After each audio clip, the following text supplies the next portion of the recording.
Oman తీరంలో ఇటీవల ship అయ్యే అమెరికా అటాక్ ఘటనలో ముగ్గురు భారతీయులు మృతి చెందారు. మృతుల్లో ఏపీలోని విశాఖకు చెందిన మరైన్ చీఫ్ ఇంజనీర్ సురేష్ పట్నాలో ఉన్నట్లు సమాచారం. ఈ విషయాన్ని ఆయన కుటుంబ సభ్యులతో పాటు ఢిల్లీలోని ఆంధ్రభవన్ అధికారులు ధృవీకరించారు. సురేష్ కు భార్య, 2 కుమారులు ఉన్నారు.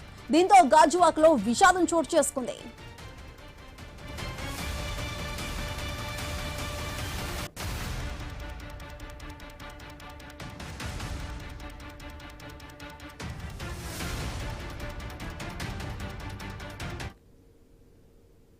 ఒమన్ తీరంలో ఇటీవల షిప్ పై అమెరికా అటాక్ ఘటనలో ముగ్గురు భారతీయులు మృతి చెందారు. అయితే మృతుల్లో ఏపీలోని విశాఖకు చెందిన మరైన్ చీఫ్ ఇంజనీర్ సురేష్ పట్నాలు ఉన్నట్లుగా కూడా సమాచారం. అయితే ఈ విషయాన్ని ఆయన కుటుంబ సభ్యులతో పాటు ఢిల్లీలోని అధికారులు కూడా కన్ఫర్మ్ చేశారు.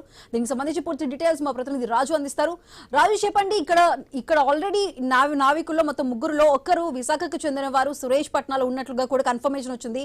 మరి దీనికి సంబంధించి సురేష్ పట్నాల వైఫ్, అదేవిధంగా ఫ్యామిలీ ఏం చెప్తున్నారు? ఏదైతే వరుసగా విశాఖపట్నంలో విషాదాలు అయితే వెంటాడుతున్నాయని చెప్పుకోవచ్చు.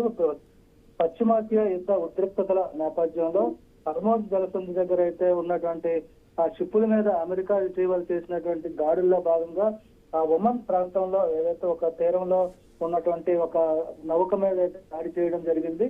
ఆ దాడిలో నౌక ధ్వంసం అవడంతో పాటు అందులో ఉన్నటువంటి చాలా మంది వరకు మృత్యువాత పడినట్టుగా తెలుస్తుంది. అందులో ముగ్గురు భారతీయులు కూడా ఉన్నట్టు సమాచారం అంటుంది. ఆ ముగ్గురులో విశాఖపట్నం గాజువాక దగ్గర ఉన్నటువంటి శ్రీహరిపురంలోని శ్రీనివాస నగర్ కి చెందినటువంటి ఒక మెరైన్ చీఫ్ ఇంజనీర్ పట్నాల సురేష్ మృతి చెందినట్టుగా కూడా సమాచారం అందుతుంది. దీనికి సంబంధించి ఇప్పటికే విశాఖపట్నం కలెక్టరేట్ కూడా సమాచారం వచ్చింది.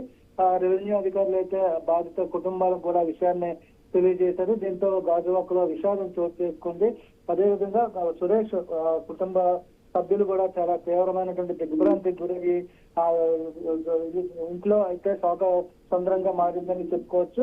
ఆ పట్నాల సురేష్ కి అయితే భార్యతో పాటు 12 ఏళ్ళు 13 ఏళ్ళు ఉన్నటువంటి 2 కుమారులు కూడా ఉన్నారు. వాళ్ళంతా కూడా ఇప్పుడు విషాదంలో మునిగిపోయారని చెప్పుకోవచ్చు. ఆ ప్రాంతం అంతా కూడా చాలా తీవ్రమైనటువంటి దిగ్భ్రాంతికి లోనైంది. మరి కాసేపట్లో ఆ ప్రాంతానికి గాజువాక ఎమ్మెల్యే పల్లా శ్రీనివాస్ కూడా వచ్చి వాళ్ళని ధైర్యం చెప్పేందుకైతే వస్తున్నట్టుగా తెలుస్తుంది. ముఖ్యంగా ఈ మృతదేహం ఎప్పటికి ఇక్కడికి వచ్చే అవకాశాలు ఉన్నాయి అనేది కూడా ఒక అనుమానంగా ఉంది. దాంతో ఆ కుటుంబంలో ఆందోళన కూడా వ్యక్తమవుతుందని చెప్పుకోవచ్చు.